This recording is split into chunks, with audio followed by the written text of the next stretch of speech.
Hey everyone, and welcome back to the Stitch Sessions. We've got a great new tutorial for you this week. We are going to be showing you a new stitch, and we're going to be showing you how you can make a new project with that stitch. But before we get into it, are you subscribed? Are you part of the family? Press that subscribe button so you'll stay up to date every time I upload a new video. And this way we can hang out together every week. Why not? All right, so let's get on with the tutorial this week. We are working on a dish drying mat. And as you can see, this was a scrap busting project. So you can see I started with a consistent coloring, and then I've kind of gotten into other different colors. And that's just because I wanted to work through some of my cotton yarn. And that's what I would recommend you use for this particular project, because a dish drying mat is going to be exposed to a lot of moisture. And I will put a little bit of a close-up there on the screen of the texture of this stitch. It's super cool. And that's why I initially used this pink and the purple, so you can really see the interwoven look of the basket weave stitch. Now, it is not too challenging, but if you're a super beginner, you may want to check out this video I did here on front post stitches, as well as that video there on back post stitches, because that's basically the technique that we're using to create the basket weave stitch. So once you're very comfortable with your double crochet stitch, which is essentially the stitch we're using in this project, then you should get really comfortable with working front post double crochets as well as back post double crochets. Now I do take you through it very slowly in this tutorial, but if you want a little bit of an extra kind of reference point, those two videos are really, really good to look into. Now I do have a dishwasher, but because I do cook a lot, I like to hand wash my pots and things like that. So I found that having this dish drying mat really came in handy. Now, I'm not a big fan of having the drying rack sitting on my counter. That's just a personal thing I have. So I found that I was going through a lot of tea towels, always kind of putting them down. And I have seen dish drying mats out there, and I thought this would be a fantastic project to crochet. So here we are working on learning a new stitch, which is going to be the basket weave stitch. We're also going to use it to create a new project. So let's just grab all of our materials and let's dive into it.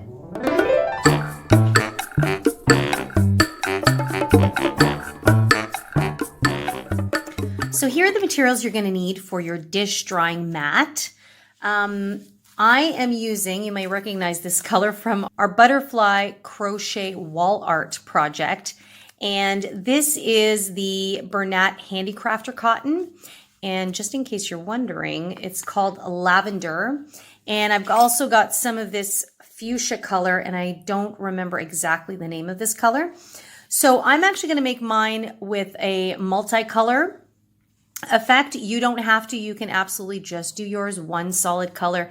And in fact, if you're a little newer to crochet, I would keep it a solid color, or if you wanted to get a yarn that's already variegated and then you don't have to worry about changing colors, I would strongly recommend that. Now, the other thing I strongly recommend for this project, it is a dish drying mat. Get yourself yarn that is 100% cotton.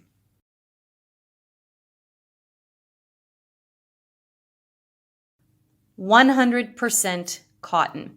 Now, I know there are some yarns out there that are 85% cotton and 15% acrylic or other things, but really for kitchen items, I strongly recommend 100% cotton, especially if you're around a lot of moisture or especially a lot of heat. Cotton is very heat tolerant, and if you have anything with an acrylic content in it, it will have a tendency to melt and heaven forbid, catch fire. But so if you're using something like that, like hot pads, dishcloths especially, definitely go for the 100% cotton. And I'm using the Bernat Handicrafter. So these balls generally come in 50-gram balls. Some of them come in 42.5, oddly enough. I'm not sure why. So generally speaking, you're going to need approximately 100 to 150 grams, depending, of course, on how large you'd like your mat to be. I'm going to make mine a fair size. So that's what I would recommend for that. Now, this yarn does call for a size 5mm hook. I'm going to actually be using a 5.5mm hook. I just find that when I'm working with the cotton, the extra half a hook size up just makes them sit a little bit nicer, and it's actually a little bit easier on my hands. So feel free, use the 5 or 5.5, whatever is comfortable for you. And as always, just have a pair of handy scissors nearby and a darning needle later on for sewing in your ends. Okay, so here we go. Okay, so I am going to start with my fuchsia color first. And but the pattern will be the same whether or not you change colors, so it should be easy peasy for you. So we're going to begin by placing a slip knot on our hook, just like that. Okay, and we're going to start off with a foundation chain row in multiples of 8 plus an additional 7. So what does that mean? When you're working on certain stitch patterns, in this case, we're going to be working on the basket weave stitch, it will call for certain multiples. So in this case, we're going to do something in multiples of 8. That means you're going to stitch 8, then 8, then 8, and you keep going until you get the length that you like. And then anytime they say plus an additional number of chains, it's usually because we need an additional number of chains for turning or for making the stitch count equalize. And I'll show you what I mean by that once we get further up into several rows of this pattern. So we're going to use multiples of 8. And so I am going to do a stitch count of 56 chains, and then I'm going to add an additional 7. So we will yarn over and pull through. So I'm going to do this for my multiples of 8. Okay. Until I reach 56 chains. So I have my 56 chains. Okay, so my work looks like this. So 56 chains is 8 times 7. So we're doing it in multiples of 8. So I have 7 sets of 8. I now want to add an additional 7 stitches on top. Okay, so I'm going to 1, 2, 3, 4, 5, 6, and 7. So this will give me 63 stitches in total. Okay, so what we're going to do here now is we're going to establish a nice foundation row of just single crochets. Okay, so we're going to find the second chain from the hook, and remember, we never count the loop that's on our hook. So we will count 1 and 2, and into that second chain, we're just going to place a single crochet into that stitch.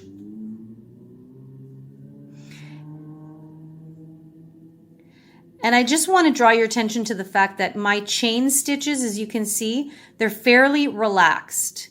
And this is the most common boo-boo, I call it, that happens with newer crocheters, is if you're tight at the beginning and you chain these too tight, it's going to make it more challenging to insert your hook into this, okay? So just make sure that you are nice and relaxed. And in fact, I just want to show you something. Instead of into the chain, we're actually going to be working into the back bumps of our chains. So when you look at the front of your chains, you're going to see these V's. Okay, that's typical for stitches. If I were to turn these over, you're going to see bumps going down the way. These are the backs of your chains. And because I want to create a nice finishing edge here, I am going to work into the back bumps of this first row, okay? So again, I'm going to find the second chain from the hook. Now this one got a little bit tight here, so I'm just going to pull that out, pull those two out, and just make sure that I stitch those two again. 1 and 2. Okay, now 1, 2 into the back bump of this one. I'm just going to turn my work and I'm going to insert. I'm just going to help it along here. I want that hook to go under the bump, and I'm going to place a single crochet there. Okay, just like that. And that is what I'm going to do all the way to the end. So just make sure that I always have the side with the bump facing me. So there's the next bump. And this first row is always a little bit testy because it's not quite established yet. So I have to help it along. And I insert, I pull a loop through, and then I yarn over and pull through again. Okay, so you can see that that edge is going to be nicely finished once we're done this row. Okay, so one more time. I have my stitch turned over, and be careful you don't twist it around because you want your edge to lay nice and flat. So that is my back bump right here. And I'm just going to help the hook through just like that. Pull up a loop and single crochet. Okay. So you know what to do. You're going to do that all the way to the end. And I'll meet you when you've done all your single crochets.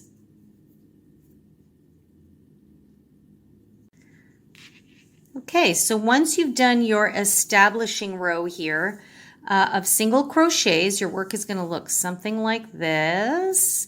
And as you can see, now you're going to have this really nice finished off edging along the bottom.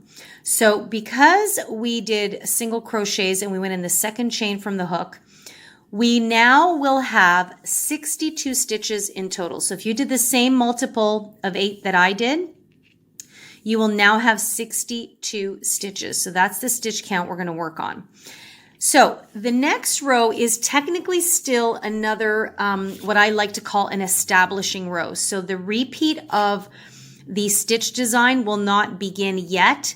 What I call the establishing row is kind of the row that sets up or is like the foundation of what the design will be based on. So some people would not even do the single crochet row, but because I'm making this as a particular project, I wanted to start off with the single crochet row. And now we're going to do another row of double crochets. Okay, so this is also going to be part of the establishing rows. In this case, we're doing 2 to set up for our weave stitch. Now, what's a little different in this project is that I am going to be changing colors. And like I said before, if you are newer or don't want to change colors, you would just keep going on. Okay, so I'm just going to show you what we're going to do when we turn, when we go on to row 2. So let me just go back here. So once you're done that first row of single crochets, you're going to chain 3. And we're chaining 3. Then you'll turn your work. We're chaining 3 because this will now represent the height of a double crochet stitch, and this will count as a stitch. So if you haven't seen the tutorial I did on how to identify parts of your stitch, I've actually did 2 videos. One was diving deeper. Have a quick look at that, and I'll put it in the link in the description box and probably up here on the card somewhere. Because this will be a great tool for understanding parts of the stitch when I talk about this is the base of the stitch. So this first stitch here, once we've chained 3, we're not going to work into that because this belongs to the chain 3 or belongs to what we're representing as a double crochet. So we are going to go into the next stitch and we're going to place a double crochet into that stitch. So remember, a double crochet, we're going to yarn over first, and then you'll insert your hook, yarn over to pull up a loop, yarn over, pull through the first 2, yarn over, pull through the second 2. So we've got our double crochet there, and don't worry that this has got a bit of a gappy look there. Once we continue on, that will kind of meld into the background. Now I will say some people only chain 2 for their double crochets. It depends on the project, but most of the time I chain 3, and I would say majority of the people chain 3. So easy peasy, that's all we're going to do for the rest of this row is just 1 double crochet into each and every single stitch, okay? And at the end of this row, you will still, or should still have, 62 stitches in total.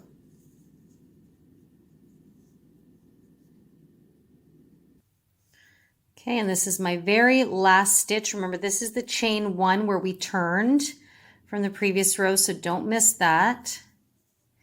And what I always say, if you're ever uncertain, go back and count your stitches. It's important for consistency. Okay, so I have now finished my establishing rows. So I've got a row of single crochets and a row of double crochets, okay? So your work looks something like this, and now we're actually going to begin the stitch pattern that we're going to use for this drying mat. So now when we come to the end of a row, we're going to chain 2 from now on, okay? So you'll chain 2, not 3, and you will turn your work. Now, what we're going to do is we are going to alternate between working front posts and back posts in our double crochet stitches. So as I mentioned before in the tutorial where I talk about identifying parts of your stitch, we have something called a post. So if I were just to kind of weave my hook through there and push this double crochet forward, this section is known as the post of the stitch, okay?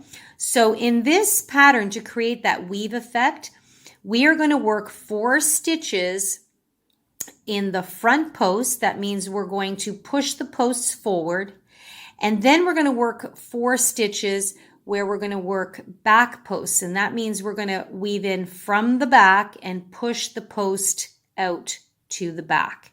I'm going to show you exactly what all that means right now. So you've chained 2, and now we're going to find our very first post, which is this one here. So the edge of our work we do not ever focus on, okay? So this will be the first official post.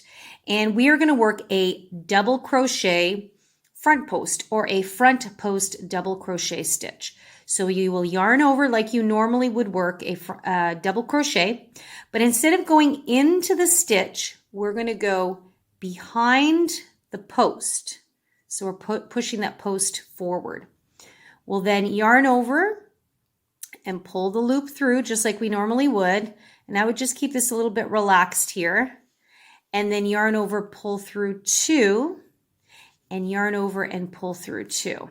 So this is why when we turned around, we only chained 2, because the height of our double crochet is what I call sinking down a little bit, because instead of working into the stitch, we had to reach down a little further. And that's why we only chained 2 as opposed to chaining 3 for that flanking stitch, okay? So that's 1 front post. Now we need to do 3 more because we're going to do this in sets of 4, okay? So we yarn over and find the next post, which is right here. We insert our hook in and behind, yarn over, pull up a loop, and resolve the double crochet as usual. Okay, so we have something that looks like that. So this is what creates a different look and the different height in your stitch. Okay, so 2 more times, we yarn over, go in behind the post, and we resolve the double crochet as usual. It's just a different spot we're placing our hook into. So we've done 3. Now we're going to do the 4th one, but things will change a little bit here because this is actually where we're going to introduce our next color. Okay, so you will begin the next front post as usual, yarn over, insert, pull up a loop. Now we're going to pull through 2, But before we pull through the next two, this is the part where we're going to introduce our next color. So I'm just going to set that down for a second. And I'm going to bring in my lavender color. And I'm so excited that I just happen to have these two colors here because I think they're going to make a nice blend. Not only that, I think by doing two colors, it's going to really accentuate the weaving effect. So instead of yarning over with the fuchsia, I'm actually going to introduce my lavender color. And I'm just going to leave a bit of a tail here.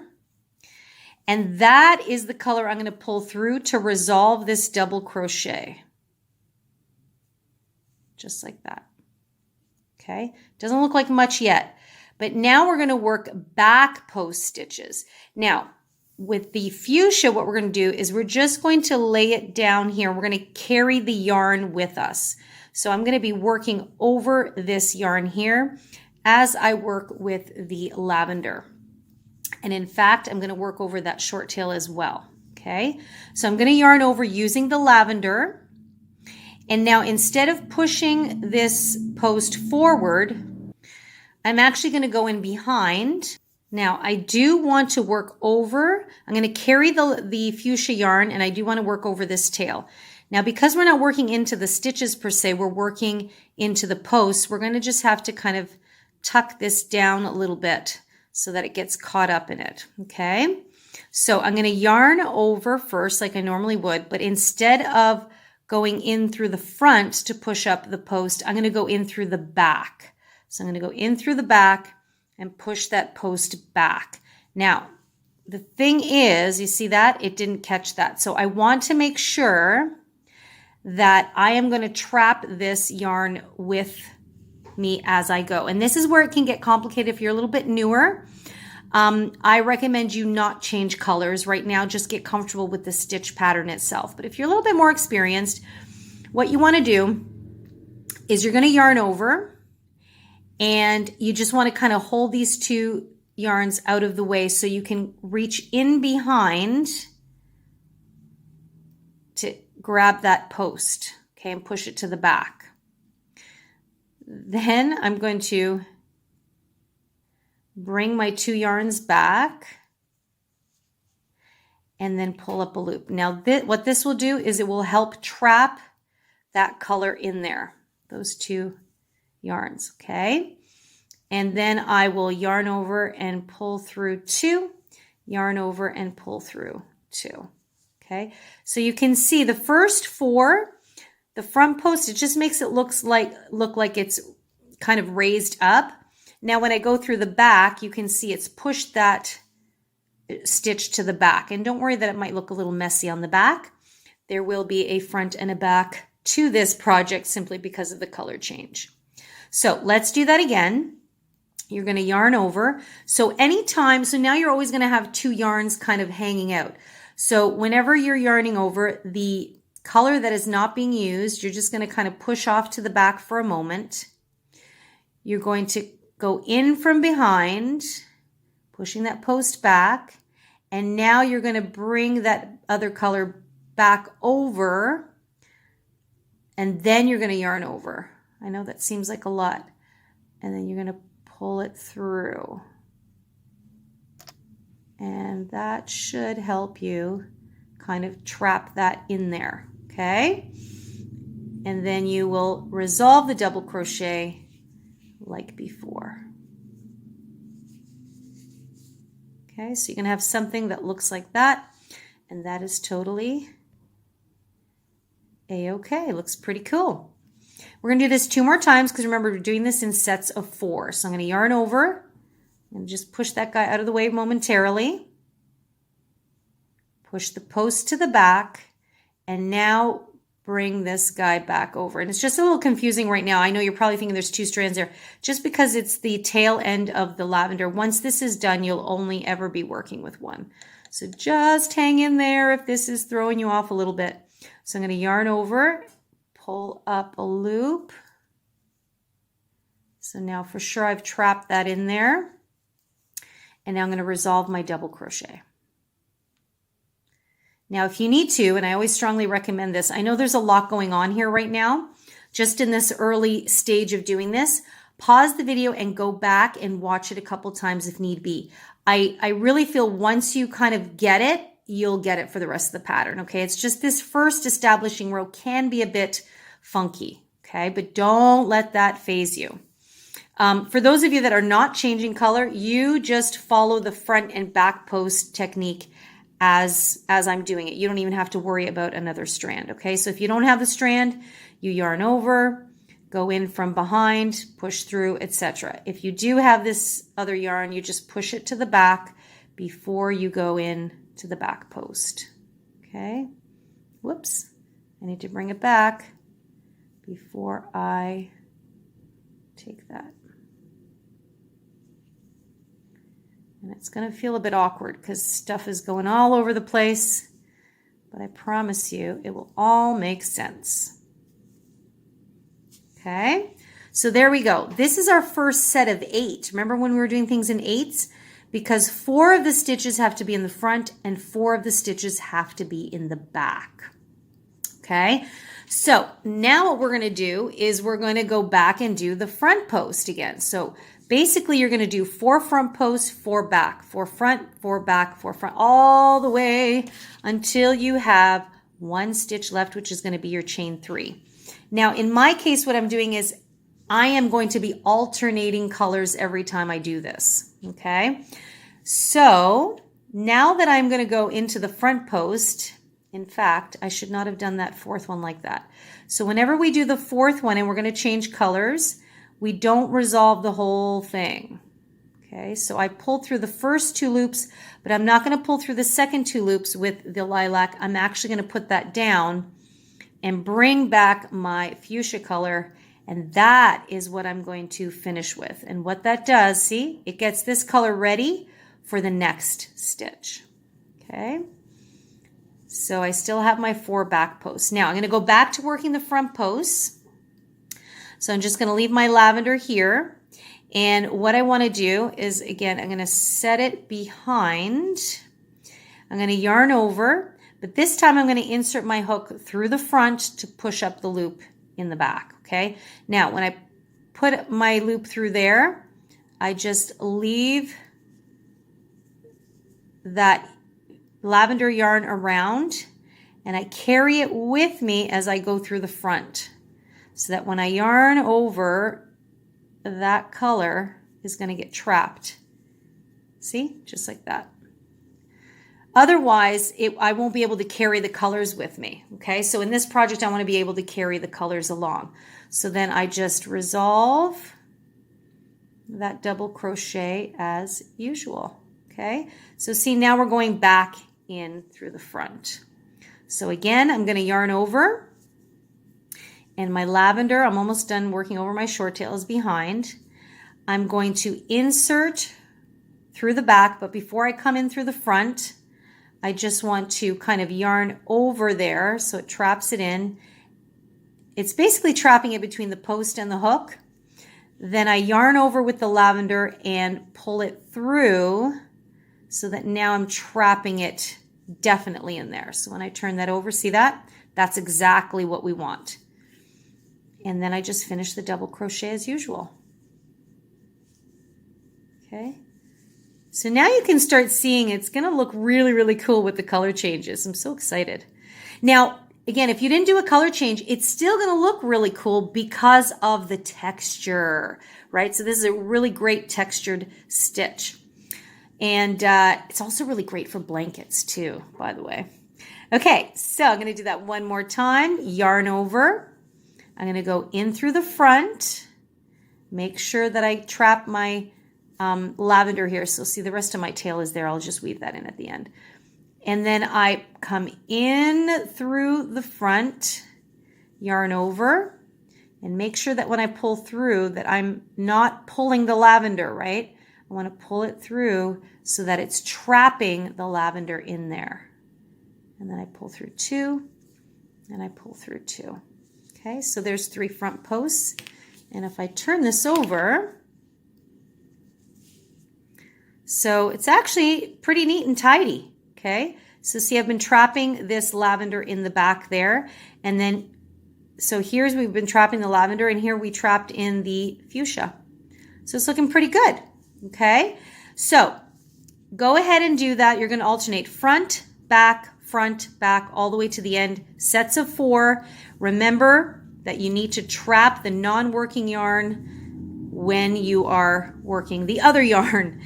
I know that sounds super confusing. So pause the video, go back a bit, watch it again. I strongly recommend, get comfortable with it, and then I will meet you when you have finished the first row of your official basket weave pattern.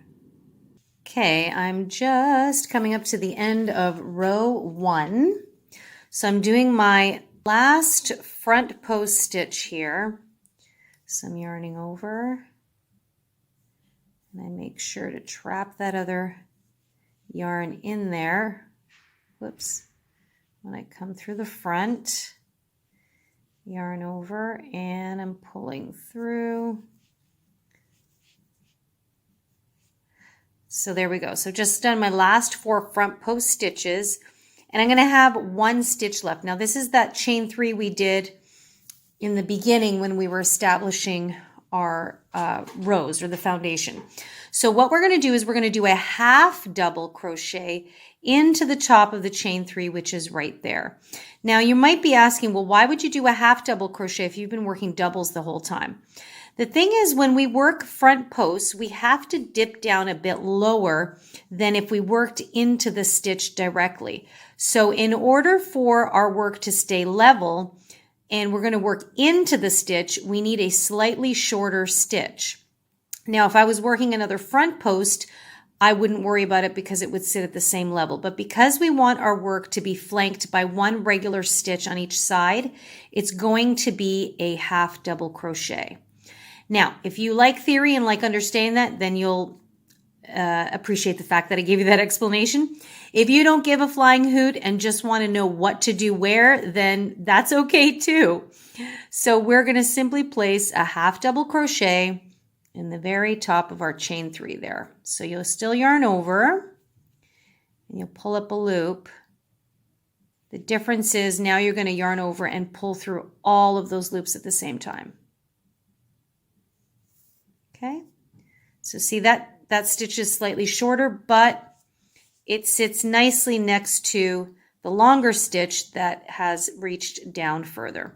So now row 1 will look like this. So you've got your alternating front posts and back posts. And what's really cool about changing colors is you can really see which ones are in front and which ones are behind. Okay, so moving on to row 2. So basically this is a 4-row repeat. Row 2 and row 4 will always be kind of mimicking what you did in the previous row. So what do I mean by that? I will tell you. We are now going to chain 2, and we're going to turn our work. So once you turn your work, what used to be a front post now looks like a back post, right? Because it's sitting towards the back, and what used to be a back post is now sitting in the front. So for row 2, we're going to just mimic what we're seeing. So now we're going to do a back post double crochet. Okay, I forgot to mention one little thing here. So I'm going to undo this because it's important that you... So you know how we've been carrying our other yarn? In the last one, in the last set of 4, we do not need to carry the yarn. So the reason why we wanted to add those additional stitches when we first did our stitch count, so you'll notice we started with the pink and we're ending with the pink. So we do not need to carry the lavender with us when we are at the very end here, okay? So I'm just going to leave that there, and I'm not going to worry about it. Okay, and I'm just going to finish my last few stitches, the front post. So I'll go in through the front. So now it's, whoops, just nice and easy. You don't even have to worry about the other yarn. Here is the second one. So this will be for row 2. We will not have to carry that yarn. Okay, then row 3 we'll talk about. Row 1. So for row 1 in the last few stitches, we don't need to carry this yarn. That will change a little bit later on when we start alternating our colors. Okay, so we've done 4 front posts. Now at the top of the chain 3, like we said before, we're going to yarn over and we're going to insert, into the top of the chain 3 and half double crochet there. Okay, and the half double crochet sits nicely, so our work is nice and level. Okay, so now we're ready to go on to row 2. So we're going to chain 2, turn our work, and as previously discussed, we're going to mimic what we're seeing. Now again, we've got that yarn there, so I'm going to actually just pull it up and behind so it gets out of the way.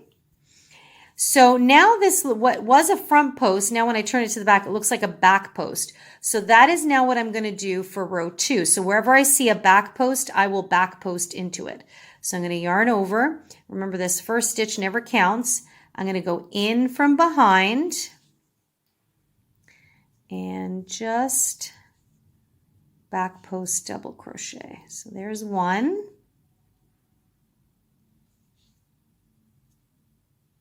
And there's 2. Oops. And there is 3. And once you get the hang of like going around the post, it will get a lot easier. Now we're going to go into our 4th. Now remember, when we want to change colors, we're not going to resolve it the same way. So you've got 3 loops. You're going to pull through the first 2. And this is where I'm going to pull up my next color. And I'm just going to, pull that through the last 2. And I don't want it to be too tight because I have to kind of pull it up into the next row. I just keep it really relaxed and it will blend in as I do the back post. And now I go back to carrying my yarn again. So this time the lavender is in the front. So I'm going to do a front post double crochet here. So I'm going to yarn over, insert my hook, and see where it is coming up there. I actually go behind it so it will really trap it in there. And as I did before, I make sure that my other yarn is looped there over the hook. I don't want it to be under, I want it to be over so that when I come around the front post, it gets trapped in there. And then when I yarn over, you see, it's getting held in there. So that's how I will continue to carry the secondary color. So there we go. So I'm going to do that again, yarn over through the front this time. Making sure, see if I just keep it there, it just automatically lays there. And now I just kind of pop up through the front, yarn over, and pull up a loop. And then sometimes I need to pull that pink down so it's not showing through. Yarn over, pull through 2, and pull through 2. So you see, there we go. So what that does is it now makes this stitch look even longer when you have a front post on top of a front post. Okay, so if I turn this one over, see, now this looks much longer. And that's what we're going for here. Okay, so row 2, basically the same thing. You're alternating 4 in front, 4 behind, 4 in front, etc. It's just that now we're just mimicking whatever we see. Okay, so I'm doing 4 in front. These are going to be behind, front, behind. You're going to do that all the way to the end. And then I'm going to meet back up with you at the end and take you into the beginning of row 3 where we are going to alternate now. So we're not going to mimic in row 3, and I'll explain that to you when we get there. So what do I always say? Pause the video, go back if you need, and really take your time. I know sometimes it can get frustrating because you get excited and you just want to barrel through a project, but I promise you, if you just pack a little bit of patience and don't be afraid to pause, go back, and really understand what's happening here, you're going to be so happy with the result because it's going to really come out super, super cool. Okay, so I'll meet you at the end of row 2, and we're going to talk about row 3. Okay, guys, I'm coming up to the end of row 2, and I just want to show you that at the end of row 2, I am going to continue to carry this lavender color. Because what we're going to do is every 2 rows, we're going to alternate where the lavender sits and where the fuchsia sits. So that way it will really accentuate even further the basket weave look, and you'll see that in a moment. So I just wanted to kind of show you that I am still going to carry it right to the end this time. So I'm going to do my second one, and I just continue to trap it in there. So whenever I'm going into work around a post, I always yarn over, push the other one to the back for a moment, come around the post, and I make sure to trap it in there before I pull up a loop. See, so it's getting trapped in there.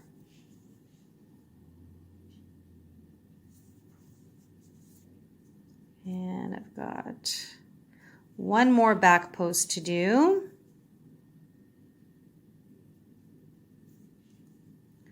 Whoops, I want to make sure I trap that in there.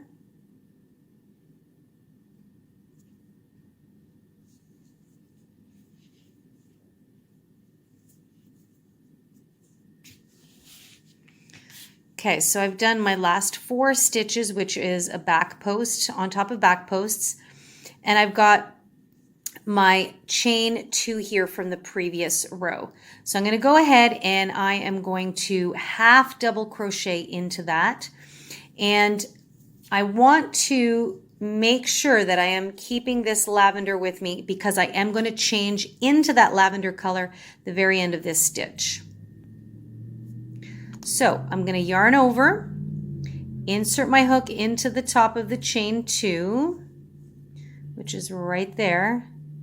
And as you can see, I'm trapping my lavender in there.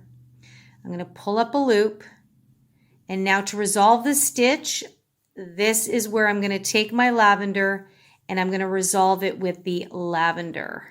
And I'm going to pull that through just like that. Okay. So now when I begin the next row, row 3, my lavender is now going to sit on top of my fuchsia color. Okay. Then the fuchsia is going to sit on top of the lavender. So every 2 rows, we will alternate where the colors will sit. So not only are you changing colors and carrying it with you, but you're going to alternate where they sit in relation to each other.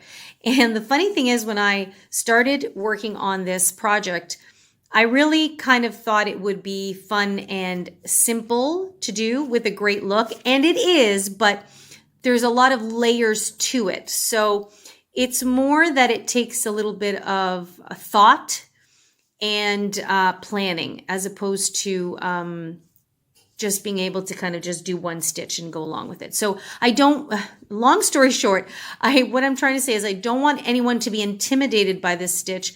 I just happen to throw the extra kind of loop in there in this, so to speak, in the sense that I've added the changing color situation. But I just think it's going to really bring out the beautiful essence of this basket weave. So let me just make sure that we understand where we are here. Okay, so I've finished that row. We've changed colors. So I'm going to chain 2, 1, 2, and then I'm going to turn my work. What I want to do is I just want to push this lavender behind, the fuchsia behind. And that is the thing when you're working with 2 yarns that you're carrying along, is they tend to get a little bit kind of tangled once in a while. So you have to keep keeping them organized. So now when I turn back to kind of what I'm considering the front, you can see that your work is looking like this. So now that you've done the front post on top of front post, you can really see it's elongating that stitch there. So now in row 3, we are now not going to mimic each stitch. We're going to alternate. So I've done my chain 2 here, and I can see that I have 4 front post stitches. This time I'm going to work 4 back posts wherever I see front post stitches. Okay. So row 1, we just simply did front, back, front, back. In row 2, we mimicked what we saw. In row 3, we're going to do the opposite of what we see. And then when we go back to row 4, we will mimic again. So The even number rows, rows 2 and 4 are fairly easy because you're just mimicking what you see. It's row 1 and 3 that kind of establish the change. Hopefully that makes sense. So here what I'm going to do is 4 back post stitches where I see the front post. So I'm going to yarn over, and I'm going to make sure that I'm going to swoop this behind because I want to carry it with me, remember. I'm going to go in from behind. It's going to be a little bit loose here because I've got a couple of strands going. I'm going to go in from behind, push to the back, and remember I want to bring that other yarn over, and then I'm going to trap it behind, okay? So the technique that we're doing is still the same. We're just changing colors. And I finish my double crochet. Okay, just like that. Then I do the same thing. I go from behind. Remember, I always keep this back there first. I go from behind, push it to the back, and now I bring it over to trap it in there. And this will get, take some time to get used to. If you haven't done any front or back posting stitches before, it'll take a wee bit of practice. And of course, we have tutorials on practicing simply the front and the back post stitches. So we're going to leave a link in the description box down below if you also want to have a refresher on that as well. So one more time, I'm going to do a back post into a front post. That one really got hidden up there. I'm going to go in behind. I'm going to trap that in there and bring it through. One more time. Back post. Trapping that in there. Now this is my last one, so remember I'm not going to resolve with the lavender. I'll pull it through, and then I'm going to resolve with the fuchsia. Now notice what I did here. I didn't pull it from the front. I always pull it from the back, okay? So yarn over and resolved the stitch. Okay, so hopefully you can see where we're going with this. So that way you'll really start to see the weaving effect once you get obviously to more rows. But now we've got the fuchsia, and now the fuchsia is going to sit on top of the lavender. So in this case, we have 2 rows of back post stitches. So we are going to do front post stitches here, okay? So this is the first post. I'm going to yarn over, and with this one, I'm going to go in through the front, trap my yarn there, and go out through the back.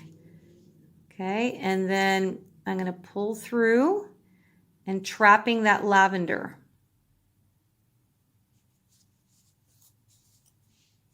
Let me do that again. Okay, so I'm going to yarn over, make sure that my non-working yarn is back there. I'm going to go in from the front through to the back, out the front again. But when I'm back here, this is where I want to keep that over the hook so it gets trapped in there, and then come around the post. Yarn over and pull through. I mean, at this point, you know the drill of the front post, back post. And I'm just going to do a few more because I want you to really see the effect of like alternating now where the colors are sitting with regards to the front and the back post.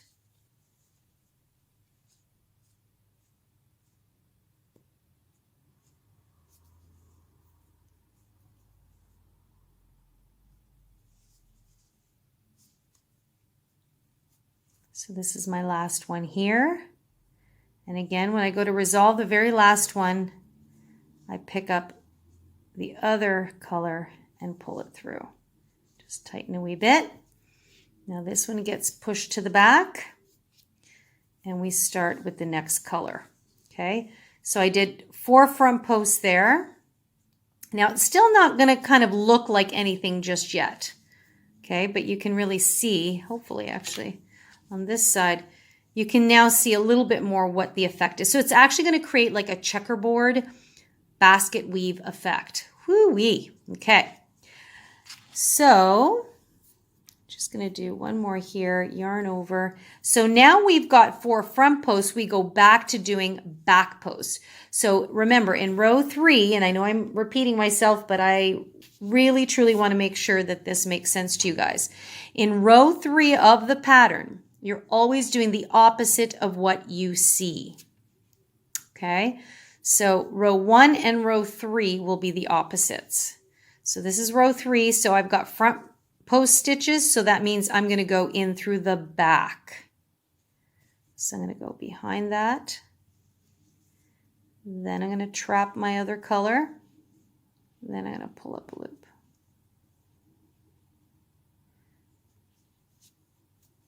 Keep it nice and relaxed.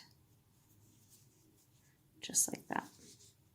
Okay, and that's what you're going to do for the rest of row 3. And this is why I picked this, well, you might not be able to see this just yet, but this is why I picked this particular stitch pattern for this project, because it is going to create texture. It's going to give it a little bit more thickness and absorb a lot more of the moisture for when you're laying your dishes on it. Okay, so go ahead and do that all the way to the end of row 3, and then I will take you through row 4. And then I will set you loose. You're off to the races. So go ahead and finish row 3.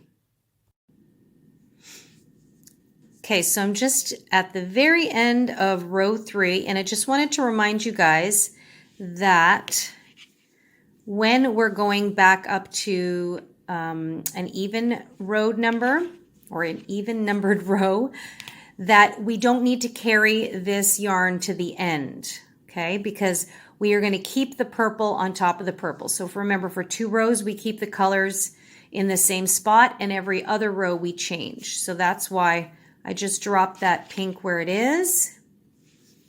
And now at the very end, I'm going to do my half double crochet. Remember, I find the top of the chain 2 right there and place my half double crochet. And now we're going to go into row 4, which is the last row of our repeat. And then you'll just go back and do row 1, 2, 3, 4, 1, 2, 3, 4, until you get the length or the width, depending on how you're working your mat, that you like. So row 4, we will chain 2, turn our work. And we're keeping, remember, we're keeping the colors in the same spot for now. And I'm just going to push that fuchsia to the back. And so now we're back to mimicking what we see. So row 2 and row 4, we just mimic what we see. So now that I've turned my work, these first 4 posts are front posts. Therefore, I'm simply just going to front post double crochet around the front post. So fairly straightforward. Easy peasy, front posts on front post, and same color on same color. So in a way, a good way to remember is that when you're changing color, you're going to alternate the stitch. When it's the same color, you just keep doing the stitch that you see.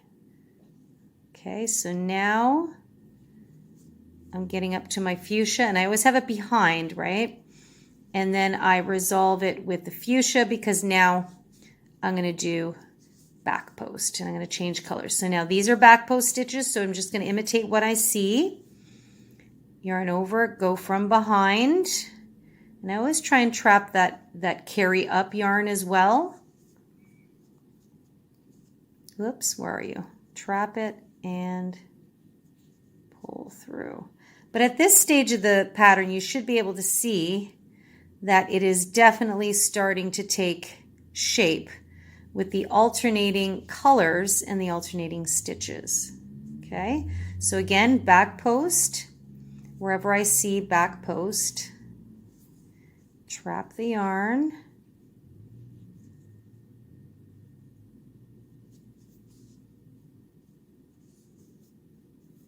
sometimes you're going to need to continually tug on the non-working yarn just to make sure it's sitting properly.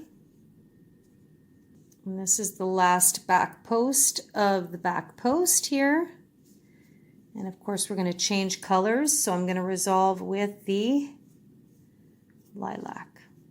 Okay, so now I think you can really start seeing, now that we've got an alternation here, whoops, you can really start seeing how that kind of checkerboard effect is going to take, oh, there you go. So it's a bit more effective here. So you can see how the colors are going to alternate along with the texture of the stitches. So cool. So that is what we're going to do for row 4, and then that's it. You're just going to keep repeating it until you get the length or the width, depending if you're working widthwise, of your mat, okay? Again, pause, go back. In fact, I'll leave timestamps in the description box down below if you want to just go again, repeat row 1.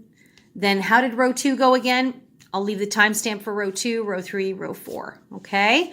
So row 1 and row 3 are always setting up the opposite stitch. Row 2 and row 4, you're always just mimicking what you see. And of course, you're also alternating the colors. So I hope you have fun doing this. I know it takes a little bit of thinking, but I am really excited for the results. I think you're really, really gonna like this. So I will meet back up with you once you've done your desired length, and then we'll talk about some finishing touches. And here is my drying mat. And as you can see, I have now used some more of my scraps, my cotton scraps here to finish off my mat. And I'm very happy with how it came out. So what I love about using the 2 colors is you can really see the texture that this stitch creates. So you've got that basket weave look there with the front posts and the back post stitches. So mine is just about a perfect square. Now I could have made it longer. The main thing I was aiming for with this project mostly is to use up a lot of my cotton scrap yarn, which I have done, and I'm super happy about it. And I was able to get a size that will really accommodate for my use. Now most of the time, I've mentioned before, I do have a dishwasher, but I cook a lot, so I don't bother putting the pots and pans in the dishwasher. So I like to have a mat for it to dry on, and this is just the perfect size, exactly what I need it for, just when I'm setting the pots out to dry. So this measures 15 inches across in width, and I've got just about 13 inches in height. So what I'm going to do now, just to finish it off, because we began this project with a row of single crochets, I'm just going to finish off the top with a row of single crochets as well, just to give a nice little finishing edge here. And as you can see, I'm right down to the wire.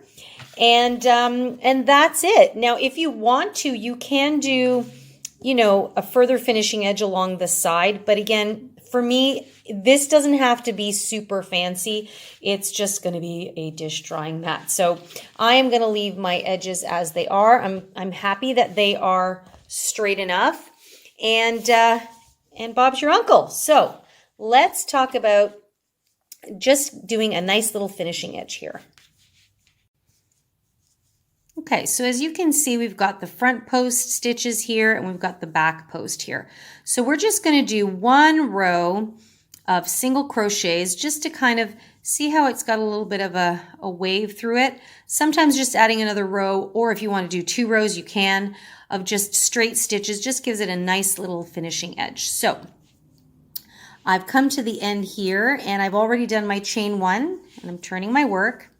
Now I'm going to go right into the very next stitch. Sometimes I'll go into this one, but because of the fact that it's been kind of stretching outwards, I am going to go into the second stitch. A lot of people will count, and I do many times as well, that chain 1 as your single crochet. So I'm just going to go into the next stitch. So this is especially important for you newer crocheters, just so you know where I'm going here. So I'm going to go into the first official stitch here, pull up a loop, and then finish off a single crochet. And that's pretty much it, guys. So I'm going to go into each and every single stitch with one single crochet till I get to the very end.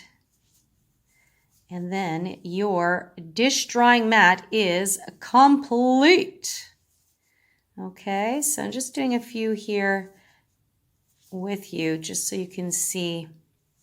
See how now it just gives it a nice little finished edge there.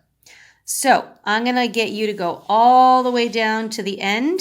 When you're done, we're just going to snip off our yarn and we are finito.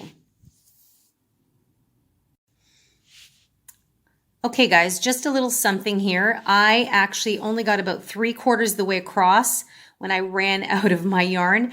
And just for this little finishing edge, I did not want to have to get some more yarn. So what I am opting to do, which is another way you can finish this off, and this is why I am showing this to you guys, is you can slip stitch your way across. And I just want to show you how that would work if you're still a little bit new here. So you're still going to chain one, but now you are going to go, my camera would focus, into this very first stitch here. You'll insert your hook, pull up a loop, and continue to pull through the loop on your hook. And that is a slip stitch, okay?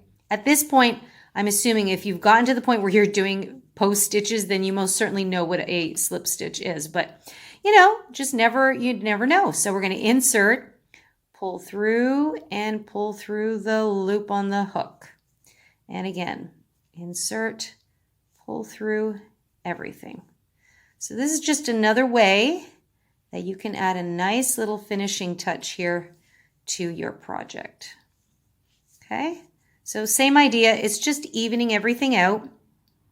And that is what I'm going to do all the way to the end. And I believe my final bits of yarn here are going to take me right to the end. So I'll meet you back up there, guys. So whether you're doing a single crochet or a slip stitch, it's still just one stitch into every one. And then we are done. And I'm coming up to the very last stitch here. And I am done. And I made it right to the end here.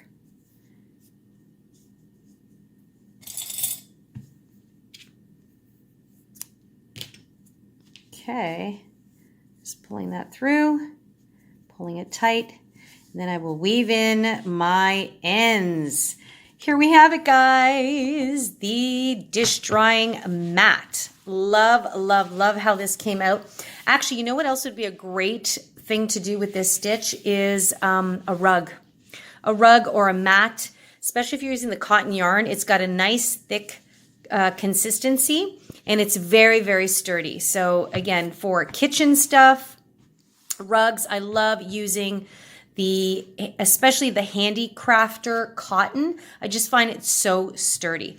So my wonderful crochet friends, I hope you've enjoyed this project this week.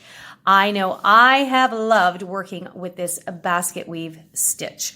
Now, you know what to do. If you haven't pressed that subscribe button and you like hanging out with us every week, make sure that you do so and press that bell so you know every time I upload a new video, which is every Wednesday morning.